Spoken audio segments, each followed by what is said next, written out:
Bonjour mon frère, bonjour ma soeur. Nous voulons partager un thème que nous intitulons la séparation.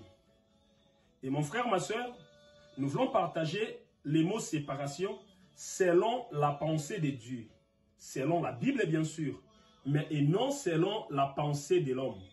Car on se rend compte que l'homme, dans sa nature, il a toujours confondu le mot séparation au mot division.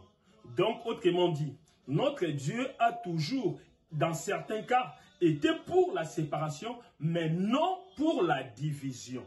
Et à cause de cette mauvaise interprétation du mot séparation, les gens aujourd'hui se permettent de divorcer. Les gens aujourd'hui se permettent d'encourager les gens au divorce, alors que le mot mariage est une des institutions bibliques. Donc nous ne sommes pas appelés à divorcer, nous ne sommes pas appelés à pousser des gens au divorce, car le divorce fait partie de la division et non de la séparation. Et ce n'est pas ça notre sujet du jour. Et pour développer notre sujet du jour, si nous prenons la Bible au livre de Matthieu, chapitre 10, verset 34, la Bible nous dit ceci: ne croyez pas que je sois venu apporter la paix, mais l'épée.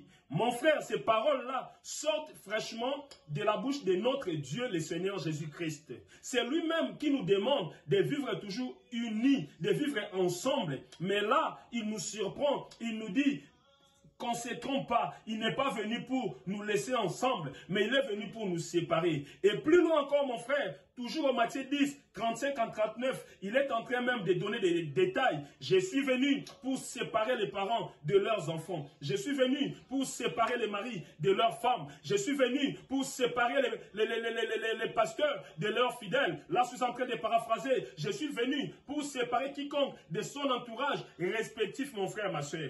Mais la question que l'on doit se poser, c'est quel type de Dieu-là qui nous demande de vivre séparés alors que l'Éternel a toujours été pour l'unité? Oui, mon frère, les Français disent, un contexte mal pris devient un prétexte. Donc, du moment où tu ne comprendras jamais les contextes dans lesquels le sujet est en train d'être évoqué, mon frère, tu seras toujours dans la perdition. Tu seras toujours dans la confusion. Et là, le Seigneur, pour avoir la réponse à cela, si nous prenons Matthieu 5, verset 30, la Bible nous dit ceci: si ta main droite est pour toi une occasion de ne pas pouvoir rentrer dans les royaumes des cieux, mieux vaut pour toi la couper et rentrer dans les royaumes des cieux manchot que la garder et ne pas pouvoir rentrer dans les royaumes des cieux. Donc, c'est vraiment la réponse à notre sujet de cet après-midi. Donc, autrement dit, le Seigneur est en train de s'adresser à quiconque m'entendra au travers de cette vidéo. Que ça soit ton père, que ça soit ta mère,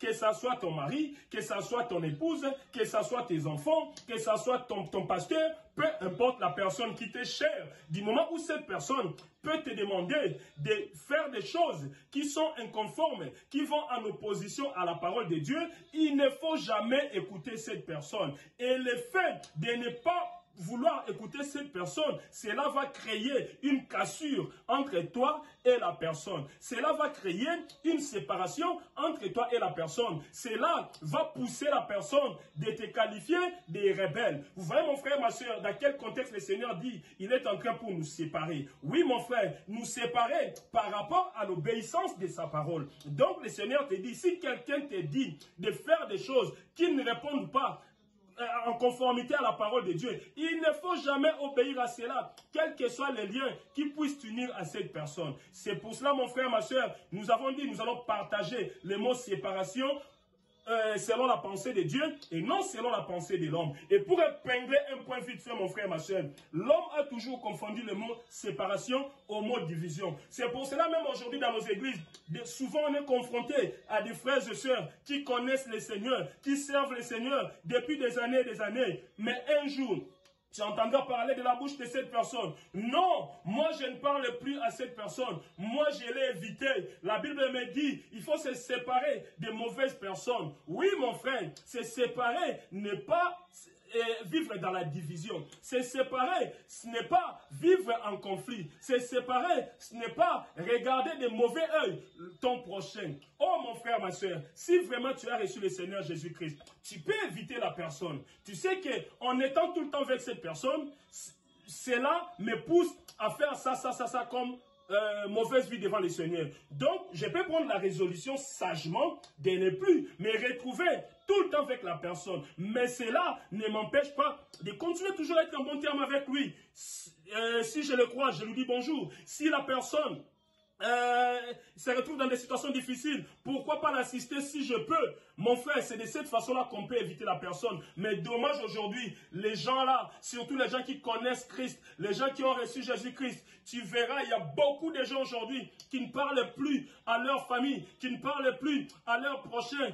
Tout simplement, d'après eux, ils disent, non, moi je préfère éviter cette personne. Oui, mon frère, c'est parce que tu as toujours confondu le mot séparation au mot division. Si vraiment tu es séparé à cette personne, tu dois l'éviter partout où le diable se sert de vous pour vous opposer à la parole de Dieu. Mais tu ne dois pas voir cette personne comme ton ennemi. Tu ne dois pas refuser de dire bonjour à cette personne. Tu ne dois pas éviter d'aller compatir aux difficultés, au deuil de cette personne. Si vraiment tu t'es séparé avec la personne par rapport à la parole, tu dois toujours rester en bon terme. Mais dommage, si aujourd'hui nous sommes incapables d'aller compatir aux souffrances de nos prochains, si aujourd'hui nous ne voulons plus regarder de bon oeil nos prochains, c'est parce que nous sommes divisés. Or, l'Éternel n'a jamais été pour la division, mais dans certains cas, il est pour la séparation. Cette parole te concerne, mon frère. Sois béni, que la grâce de Dieu soit sur toi.